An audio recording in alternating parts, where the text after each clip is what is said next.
Luck has a way of showing up for some people. That's what Latrice said, standing inside his building, in his office. Wearing a dry-cleaned suit, she'd rehearsed her lines in front of a borrowed mirror. She had memorized her talking points. She had reminded herself that morning, Latrice Beaumont is still someone to be reckoned with. She had no idea who she was about to face. The receptionist's voice was calm. Miss Beaumont? Mr. Montgomery will see you now. Third floor, end of the hall. Double doors, dark wood, no nameplate. The chair behind the desk was turned away, facing the Houston skyline, floor-to-ceiling glass, an entire city laid out like a blueprint. She straightened her jacket. Good morning. I'm Latrice Beaumont. I have a 10 o'clock. The chair turned. Hello, Latrice. She didn't move. Couldn't move. Her portfolio hit the floor. Resume, references, talking points, scattering like a deck of cards across polished concrete. Zaya, this company is yours? How is that even possible? He looked at her across the desk. Not wounded, not angry. Just completely, terribly clear. Have a seat, he said. She sat before her composure could negotiate the terms, but to understand why that moment hit her like a verdict. Let me take you back to the fall of 2013, when a 26-year-old Zaire Montgomery first met Latrice Beaumont at a community fundraiser on Emancipation Avenue in Houston. She was radiant, sharp-tongued and fiercely ambitious in a way he genuinely admired. She had grown up with very little, same as him, and she wore her hunger for more like a second skin. He fell in love with that. They married in 2014 at Wheeler Avenue Baptist Church, with Mama Dolores crying through the whole ceremony and Zaire's best friend, Malik Caldwell, standing as best man in a suit that was one size too large.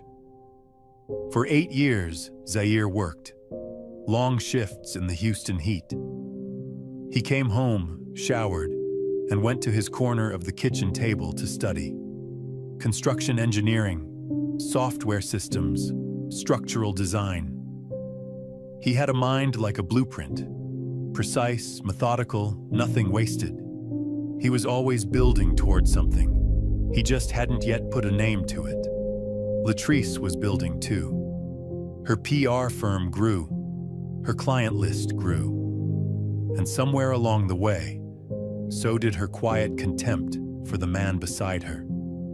The man who still wore work boots to dinner, who didn't own a single designer suit, who had become, in her privately shifting opinion, no longer enough. She never said it out loud. She just started coming home later, taking calls in the other room. Looking at Zaire the way you look at furniture you've stopped noticing, not with hatred, but with the kind of indifference that is almost worse. And then Jermaine Knox entered the picture. Zaire discovered the affair on an ordinary Tuesday morning, not through confrontation, not through confession, but through a text message on Latrice's phone while he was looking up a restaurant address. He stood in the kitchen of the house his parents had left him, gripped the counter's edge, and went absolutely still. He set the phone down. He poured his coffee, and he went to work. That kind of stillness is not weakness. Any woman who has ever watched a good man hold his pain together with both hands knows exactly what that silence means. On the day the judge signed the divorce papers, Mama Dolores was waiting in the courthouse parking lot on Capitol Street with an umbrella and a face like carved mahogany. She held her son in the rain for a long moment. Then she pulled back and said, "Son, they can take the house and the truck, but they cannot take your mind or your hands. Now go build again, from the foundation up."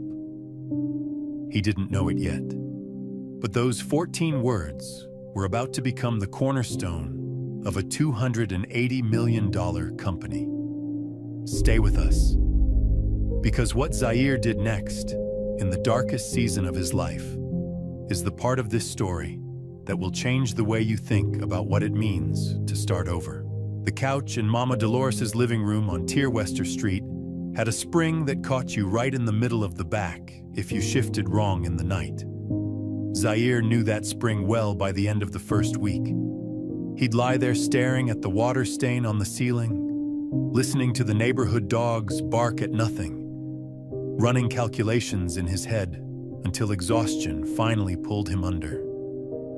42 years old, sleeping on his mother's couch, starting from zero. And somehow, underneath all the grief, something in him felt strangely clear. That clarity has a name. Psychologists call it post-traumatic growth, and it is very real. When a person loses the weight they didn't realize they'd been carrying, a marriage built on slowly accumulating contempt, a version of themselves that had spent years shrinking to fit someone else's comfort. The sudden absence of that pressure can feel, paradoxically, like oxygen returning to a room. The pain doesn't disappear. But for the first time in years, there is enough space to breathe, enough space to build. Zaire got up every morning at 5 o'clock. He made coffee in Mama Dolores' old percolator, the one she'd owned since 1987 that sounded like a small locomotive clearing its throat. And he sat at the kitchen table in the blue dark before sunrise, and he wrote code. He had been developing the framework for something he called Project Foundation for almost 2 years, a predictive AI software platform designed to identify structural weaknesses in buildings and construction sites in real time.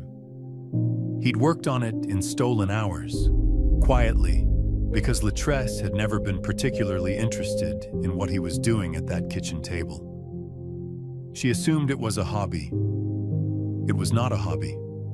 During the day, he pulled double shifts with a construction firm off the I-10 corridor.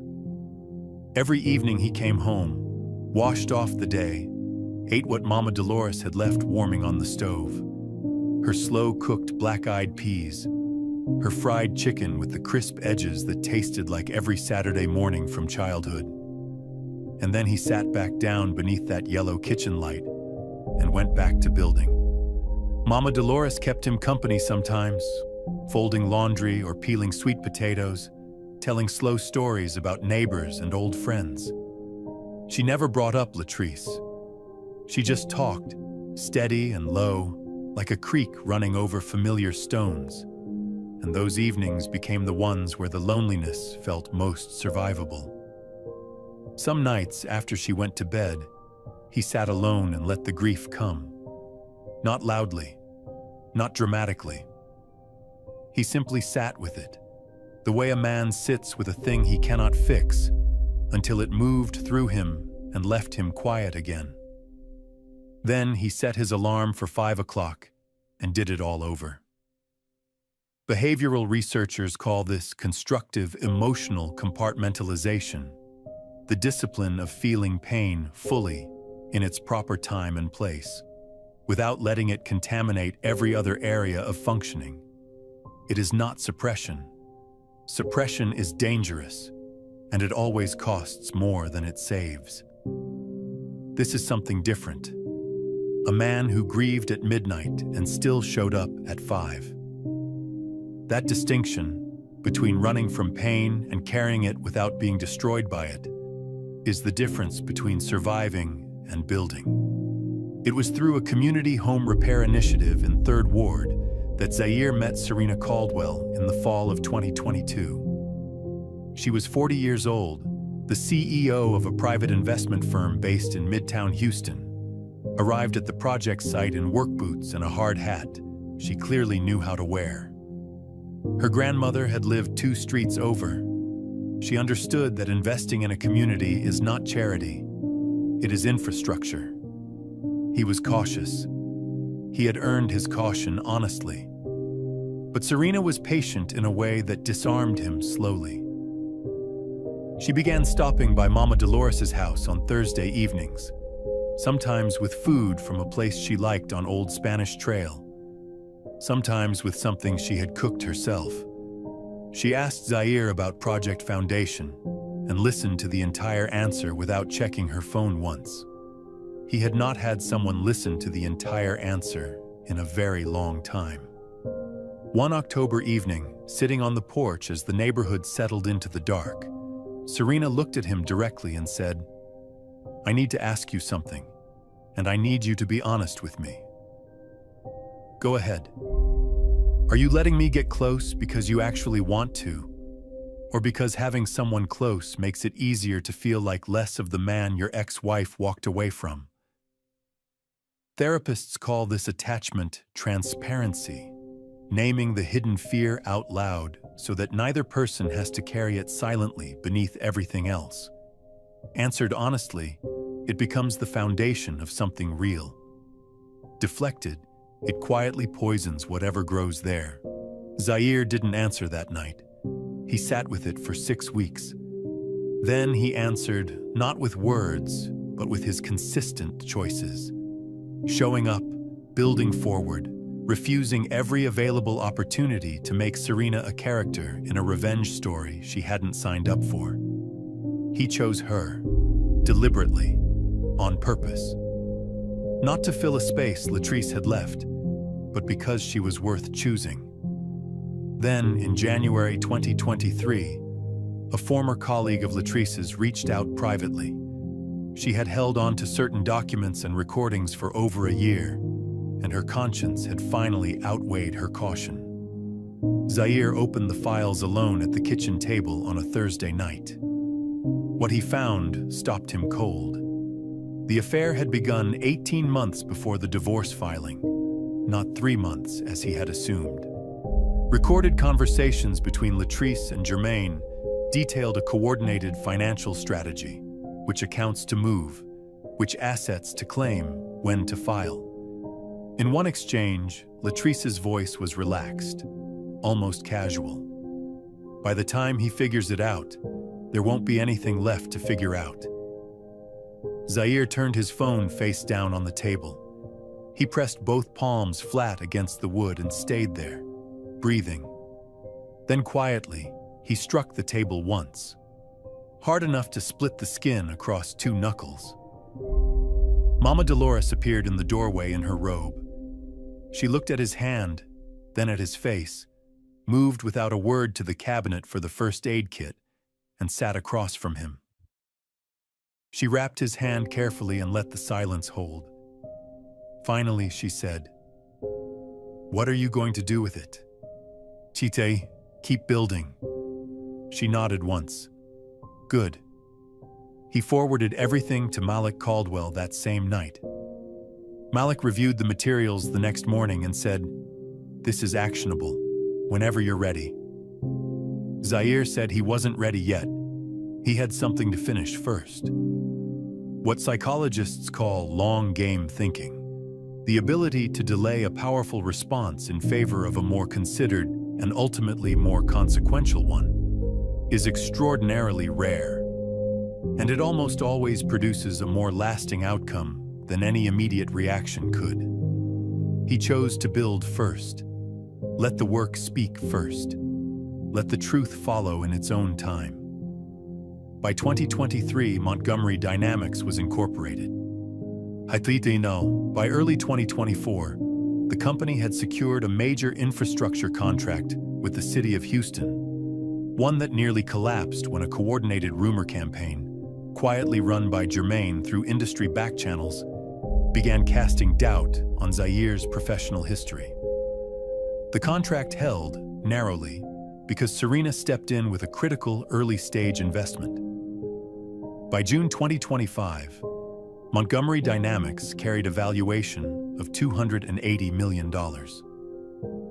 Zaire still returned to Third Ward on weekends to mentor young men from the neighborhood, not for recognition, but because those were his people.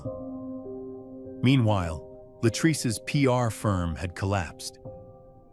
Germain had been far more interested in what she could provide than in anything lasting. By 2025, she was living at her aunt's house in Sunnyside, mounting bills, shrinking options, a name that no longer opened the doors it once had. She found the Montgomery Dynamics listing on a Thursday in April. The CEO was listed simply as Z. Montgomery. She saw no reason to look deeper than that. She had no idea. When the ground gives out beneath you, don't spend what remains chasing the people who pulled it away. Use every ounce of that energy to build something they never imagined you were capable of. Family, community, and the quiet discipline of showing up. Those are the strongest foundations anyone can stand on when life's storms arrive. Zaire had proof of everything Latrice did, documented, dated, and ready to use. And he chose to wait 3 years before acting on it. Was that wisdom, or did he wait too long? Drop your answer right now. Just 2 words. Pure wisdom, or too long. And if this story reminds you of someone you know, or something you've lived through yourself, tell us. We're reading every single comment. Hold on, because what happened the moment that office door opened and the chair slowly turned around is the part of this story that nobody in that room will ever forget. Thursday morning, June 2025. Houston heat already pressing before 8 o'clock. Inside the Montgomery Dynamics Tower on Louisiana Street, the climate control kept everything cool and still. The lobby was deliberately understated. Polished concrete floors, walls hung with large format photographs of Houston neighborhoods, 3rd Ward, 5th Ward, Sunnyside. On the wall behind the reception desk, a single framed line of text. Build from the foundation up. Latrice Beaumont had been sitting in one of those chairs for 17 minutes. She had arrived early, an old professional habit. Charcoal business suit, dry cleaned twice. Talking points memorized. She had reminded herself that morning in her aunt's bathroom mirror that Latrice Beaumont was still someone to be reckoned with. The CEO was listed only as Zil Montgomery. It had not occurred to her to look further than that. Ms. Beaumont? Mr. Montgomery will see you now. 3rd floor, end of the hall. Double doors, dark wood, no nameplate. The office was corner-facing, floor-to-ceiling windows framing the Houston skyline. The desk was clean. A laptop, a coffee mug, a framed photograph she couldn't make out from the doorway. The chair behind the desk was turned away from her, facing the windows. Good morning. I'm Latrice Beaumont. I have a 10 o'clock. The chair turned. Time does something specific in moments like that. It doesn't accelerate. It thickens, goes slow and dense, like the second between lightning and the understanding that it was lightning. Zaire Montgomery looked at her across the desk. He had changed in 3 years. Not softened, but settled. Dark-fitted suit, no tie. Hands folded on the desk with deliberate, unhurried stillness. The only visible difference was in his eyes. They were not wounded. They were not guarded. They were simply, completely clear. He said, in a voice exactly as she remembered it. Deep, measured, calm. Hello, Latrice. She stood without moving for 3 full seconds. Then her portfolio slipped. Her resume, her references, her printed talking points. They scattered across the polished floor between them like a deck of cards dropped mid-shuffle. She did not bend to pick them up. Zaire. Her voice came out entirely wrong. This company is yours? How is that possible? Have a seat, he said. She sat before her composure could negotiate the terms. What was happening in that room was a near-perfect example of what psychologists call a narcissistic collapse trigger, a sudden confrontation with a reality that dismantles the internal story a person has been using to protect themselves from guilt. For 3 years, Latrice had maintained a mental framework in which Zaire was the limitation she had outgrown. That story was armor. It was the version of events that made what she had done survivable to live with. The moment that chair turned, the entire framework collapsed. Not because someone told her she was wrong, because the evidence was sitting directly across from her in a $280 million suit with the Houston skyline at his back. Her first instinct was to reach for arrogance, not out of cruelty, out of survival. "Well, you did well for yourself." A beat. Luck has a way of showing up for some people. Zaire looked at her quietly. Then, "Your resume is strong. 12 years in public relations. I reviewed it before you came in. But at Montgomery Dynamics, the quality we value above everything else is loyalty. The kind that holds when circumstances are difficult. The kind that doesn't dissolve when something more convenient appears. Loyalty, as I recall, was the very thing you told me no longer existed between us." The composure cracked. Not completely, but visibly. "That was years ago, Zaire. I have changed." He leaned forward and slid a folder across the desk. Cream-colored, thick, no label on the cover. "Open it," he said. The first page was a property transfer document dated October 2021. It bore Zaire's signature. Zaire had not signed it. The forensic handwriting analysis attached behind it confirmed the forgery in clinical, unambiguous language. The subject of the transfer: the family home on Cleburne Street, purchased over 30 years by his parents, one payment at a time. She turned the page. A transcript of an audio recording, dated March 2021. 4 months before Zaire had any confirmed knowledge of the affair. Latrice's voice and Germain's, which accounts to access, when to file, how to position the asset claims. Near the end, Latrice's voice carried a note of ease. By the time he figures it out, there won't be anything left to figure out. What Zaire had done is what therapists describe as confronting from earned authority. He did not arrive powered by resentment. He arrived having done the interior work of grief, the practical work of building, and the strategic work of patience. 3 years of it.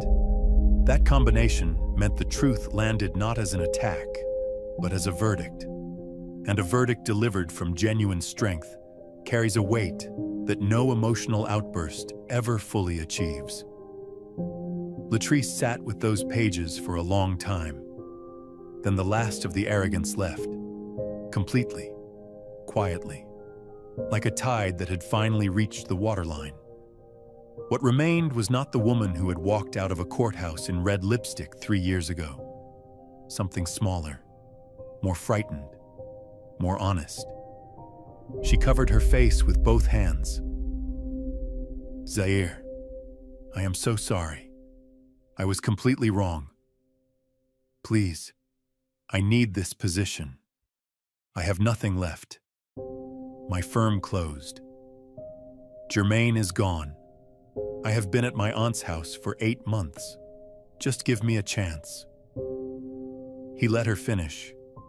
He had learned patience as a practiced discipline, and he had enough of it now to sit quietly while she said everything she needed to say. When she finally went still, the office was very quiet. Through the windows behind him, Houston carried on, indifferent, enormous, and completely unbothered. The truth does not need to be rushed. Given time and documentation, it finds its own way back to the surface, and when it arrives with everything intact. What happened next, the moment the door behind Latrice opened, is the part of this story that completes everything that came before it. The door opened without a knock. Malik Caldwell entered first, composed, sharp-suited, leather legal portfolio under his arm. He set it on the corner of Zair's desk without addressing Latrice, and took a position near the window with the calm detachment of a man who has spent 20 years in rooms like this one. Behind Malik came Mama Dolores Montgomery, 68 years old. She carried in her bearing the particular authority that develops in women who have survived enough of life to no longer be intimidated by any room they walk into. Deep plum dress. She moved to the center of the office, stopped, and looked at Latrice Beaumont.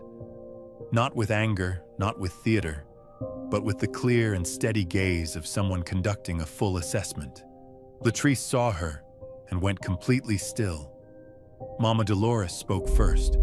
Her voice was quiet, southern, the kind that does not raise itself because it carries its own weight without assistance. Girl, you took my son's house, the house his father and I spent 30 years paying for. You took the truck he rebuilt with his own hands. You emptied the accounts they had built together.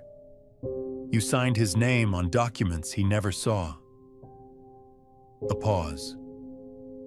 And now you are sitting inside the building he raised from the ashes of everything you took, asking for a position.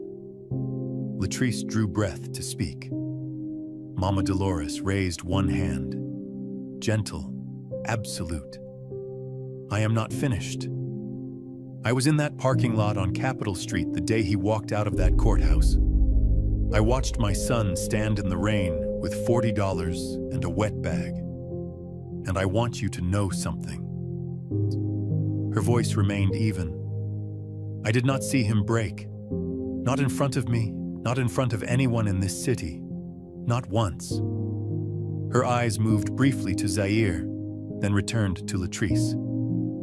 That is not fortune. That is character under pressure. There is a difference. What Mama Dolores was doing is what researchers call moral witnessing. Standing present in a moment of reckoning and naming clearly, with full authority, what occurred, what was done to whom, and at what cost. Studies on trauma recovery consistently show that validation from a trusted community figure carries substantial healing weight for the person who was wronged, often more than legal resolution alone. This moment provided what 3 years of documentation could not. The truth stated plainly in shared space by someone who had watched it all. Malik opened his portfolio and set 2 documents on the corner of the desk. Zaire looked at Latrice. Malik has held this documentation for 2 years. We've been deciding what to do with it and when. She shook her head.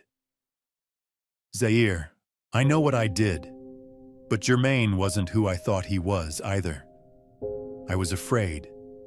I had grown up with nothing, and I was terrified of going back to nothing. And I made choices out of that fear that I cannot undo. Her voice fraying now. I am not asking you to pretend none of it happened. I am asking you, as someone who once knew me, to consider that people are more than the worst things they've done.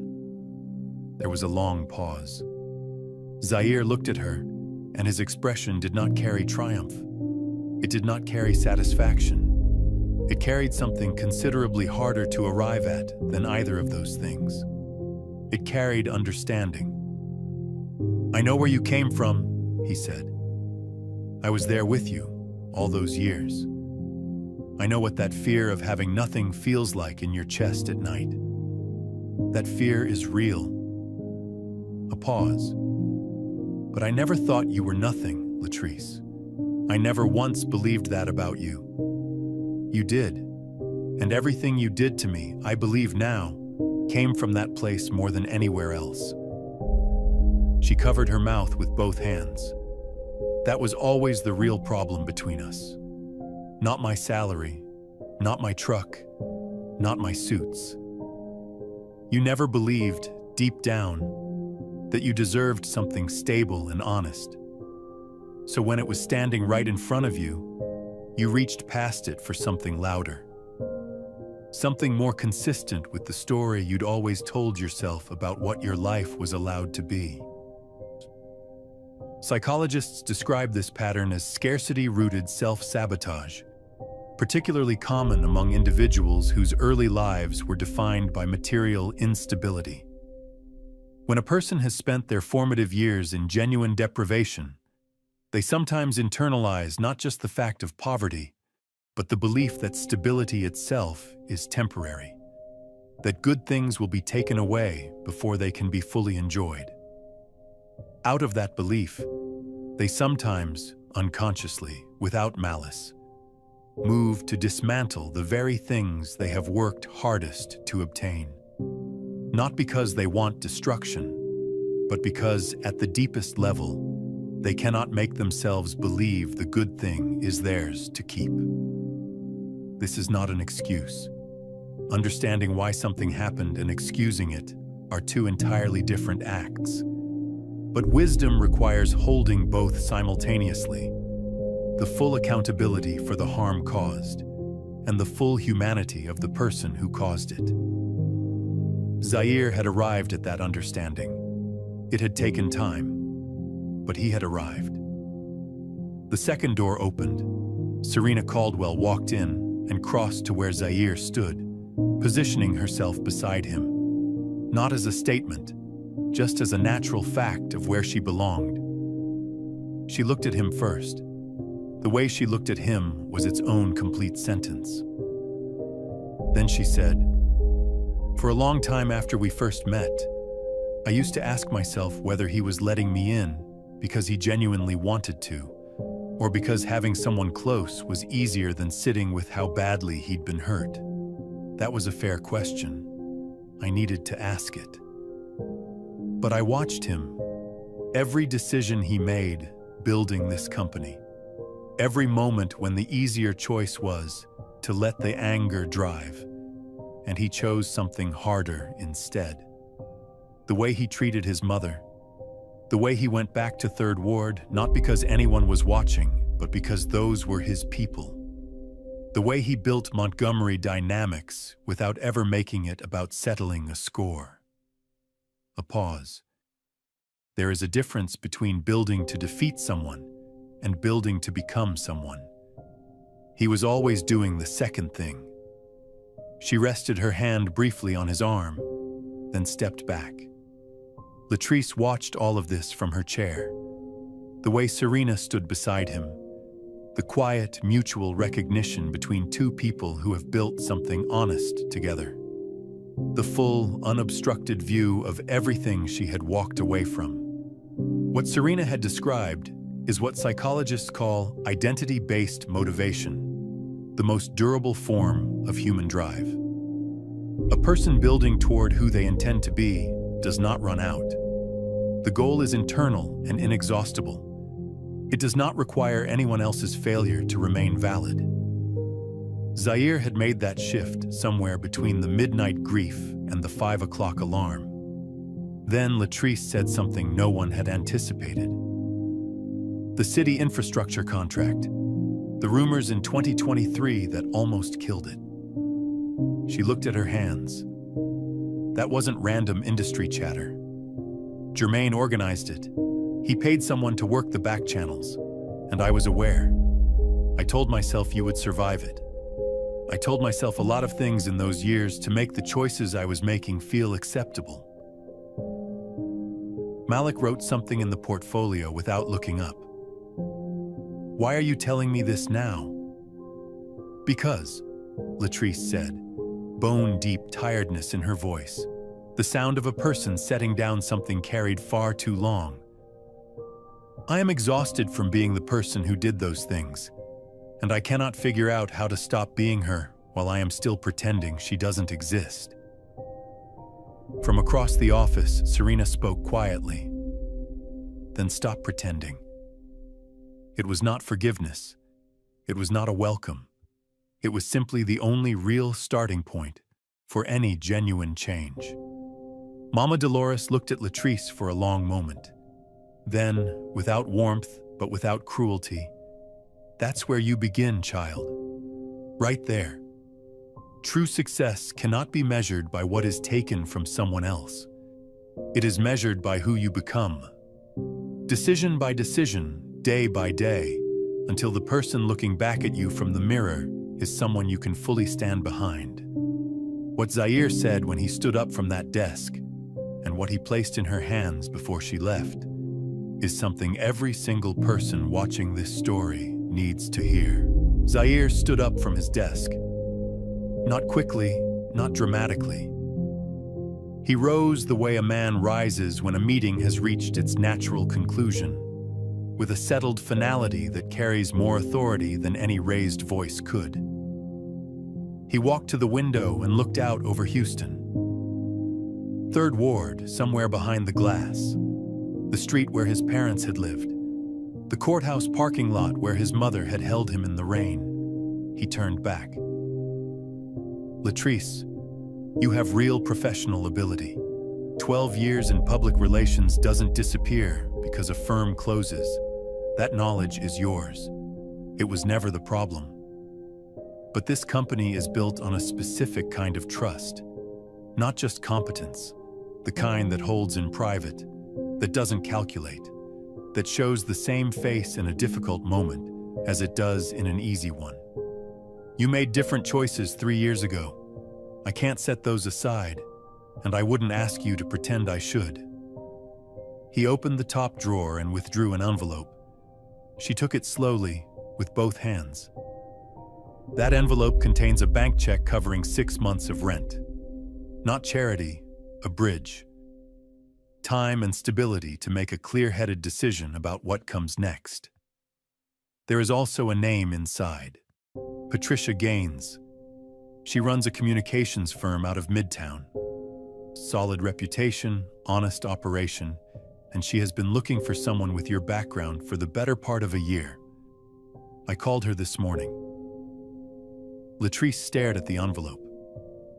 I told her you would reach out. What you do with that is yours to decide. Zaire. She could barely form the sentence. After everything, why would you? Because a person's worth is not measured by what they take. It's measured by what they build, and by what they choose to do when they finally have the power to decide how a story ends. I was raised to build, not to hold ruins over people's heads.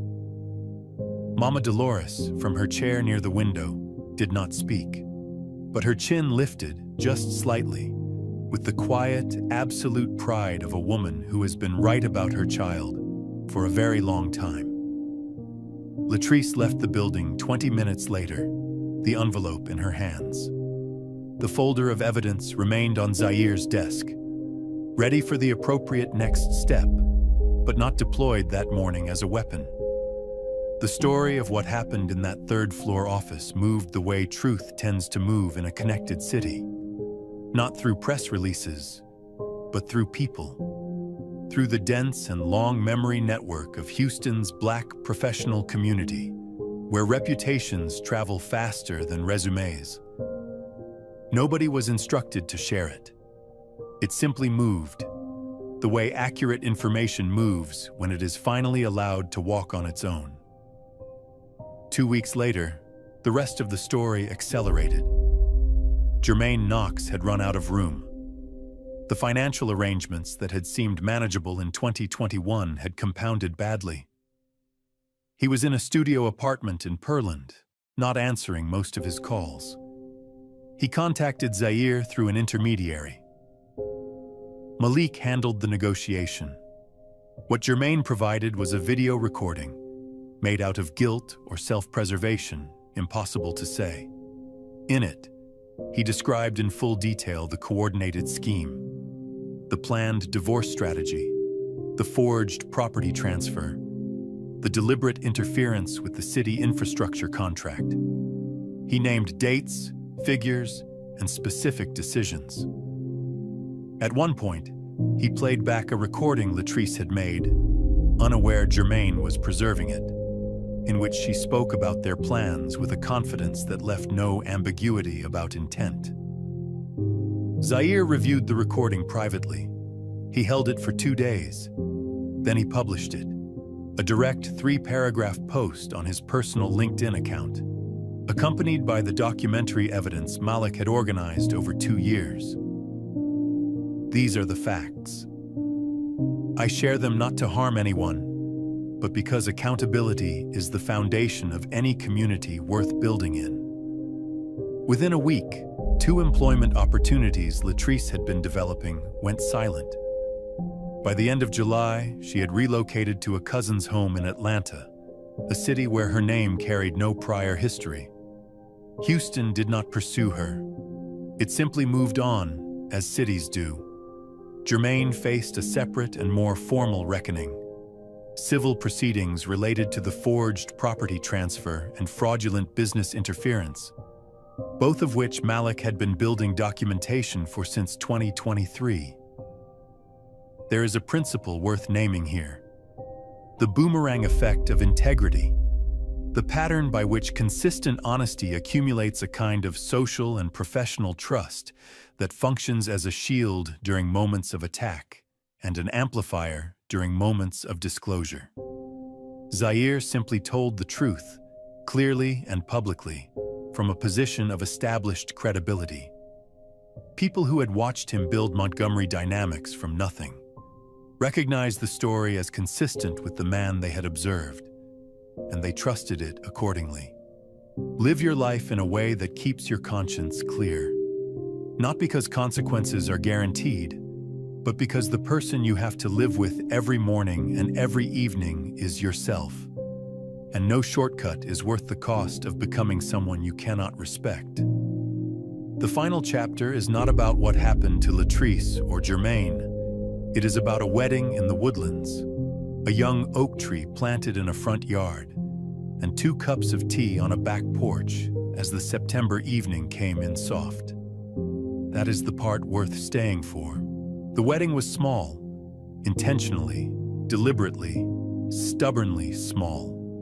Saturday afternoon, late September 2025. The backyard of Zaire and Serena's home in the Woodlands, a pale stone house on a quiet cul-de-sac surrounded by pine trees, back porch facing a wide open yard, and a sky so blue it looked like something a person would have to earn. Mama Dolores arrived early, the way she always arrived at anything that mattered. Deep plum dress, a hat with strong opinions of its own. She walked the backyard slowly, straightening a ribbon here, adjusting a chair there. When Serena came out through the back door, ivory dress, simple, entirely right for who she was, Mama Dolores stopped and looked at her for a long moment. Then she nodded once, firmly. "You'll do," she said. Serena laughed. "That may be the kindest thing you've ever said to me." "Don't push it." Malik Caldwell stood at the front in a suit that finally fit correctly, a detail he would later acknowledge had taken an embarrassingly long time to resolve. When Zaire came around the side of the house and walked toward the small gathering of 30-some people, the right number, the actual people, no performance required, he moved with the ease of a man who has arrived somewhere he always knew he was heading. A single guitarist from the community center on Blodgett Street in 3rd Ward played something slow and warm while the late September light came down through the pine trees in long bars of gold. The vows were private. Neither Zaire nor Serena had been willing to make them a performance. What they said to each other, they said quietly, facing each other, with the people who loved them bearing witness to the shape of it without requiring every word. Afterward, there was food. Mama Dolores had been in that kitchen since 7 in the morning, and the evidence was extraordinary. And laughter, and toasts that were funny in the particular way that comes only from people telling stories about things they actually survived together. At some point in the late afternoon, Zaire went to the garage and returned carrying a young oak sapling in a burlap-wrapped root ball. Maybe 4 feet tall. Slender trunk, leaves new and bright. He carried it to the front yard. Malik brought a shovel. Serena stood beside him. Mama Dolores watched from the porch, hands folded. He dug the hole himself, measured, methodical. He set the tree. He packed the soil around the roots with both hands, pressing firmly, the way a man works when he intends something to last. His father had said something to him once when Zaire was about 12, passing a shovel back and forth between them in the side yard on Tierwester Street, that a tree was the most honest thing a man could plant. Takes years to grow. You cannot rush it. You cannot fake it. You plant it, you tend it, you leave it for whoever comes after you. That is what legacy looks like. Zaire stood up, brushed the soil from his palms, and looked at the tree without speaking. That evening, after the guests had gone and the yard gone quiet, Zaire and Mama Dolores sat on the back porch with 2 cups of tea. The September night was soft. Wind chimed somewhere down the street. A neighbor's dog barked once and fell quiet. She said after a while, "You doing all right?" "Yeah, I genuinely am." "Not just telling me what I want to hear?" "No, ma'am," she nodded, sipped her tea. "I want you to know something," he said. "I didn't win because Latrice lost. That's not what this is, and I don't want it to be." He turned the cup in his hands. "I won because I never stopped building, because you didn't let me quit on that couch, because Serena saw something in me worth staying for, and she stayed, because Malik stood by me when there was nothing in it for him yet, because the people in Third Ward kept believing even when the numbers weren't there." He looked at his mother. "That's the legacy. That's what Dad was talking about with the tree. Not the house, not the company. This, the people, the foundation." Mama Dolores set down her cup. She reached across and placed her hand over his, rough, warm, completely certain, and held it there. "Your father," she said quietly, "would be so proud of you." The wind chimes sounded again down the street. In the front yard, the young oak tree stood in the dark, slender, upright, and already beginning to take root. This story teaches us that the most powerful thing a person can do after betrayal is not retaliation. It is return. Return to your values. Return to your community. Return to the work that is yours to do. Zaire Montgomery did not succeed because Latrice suffered. He succeeded because he chose. Every morning, in the dark, in the heat, in the exhaustion, to build something real rather than spend his remaining energy tearing down something false. For every good man who has ever been taken for granted, for every person who laid a foundation that someone else stood on while quietly planning their exit, for every son, grandson, brother, or husband carrying something heavy and refusing to let it show, know this: the foundation does not disappear when they leave. It is still there, under your feet, waiting for you to build on it again. And for every grandmother, every mother, every woman watching this who loves a man like that, tell him. Tell him what Mama Dolores said in the rain on Capitol Street. They can take the house. They can take the truck, but they cannot take your mind or your hands. Now go build again, from the foundation up. This story reminds us of 3 things that are easy to forget when life has dealt you a hard hand. First, the people who walk away from you while you are still unfinished are not qualified to write the final verdict on your worth. Zaire did not become less valuable the moment Latrice decided he was. Her opinion was not the truth. It was just the loudest thing in the room at the time. Second, grief and productivity are not opposites.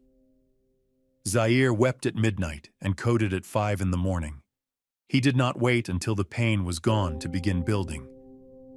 If you are sitting with something heavy right now, you do not need to resolve it before you act.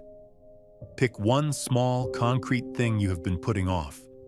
One phone call, one drawer cleaned out, one morning walk, and do it today. Inside the grief, not after it. Third, loyalty given to the wrong person is not wasted, it is transferred. Every ounce of care and faithfulness Zaire poured into that marriage did not disappear when it ended. It became the character that built the company. Nothing honest that you have ever given is truly lost. It lives in who you have become. That is what the oak tree in the front yard means. Not triumph, not revenge. Just a man who kept his hands in the soil long enough for something real to take root. This story was written by a human, supported by AI. It's not grand, it only hopes to gently touch your heart. That even when looked down upon or pushed aside, justice may arrive late, but never absent, and kindness will ultimately be rewarded in the most beautiful way. Production team story and screenplay by Quinn Fung. Character development and visual conceptualization by Chris Nguyen. Video scripting and scene adaptation by David Nguyen.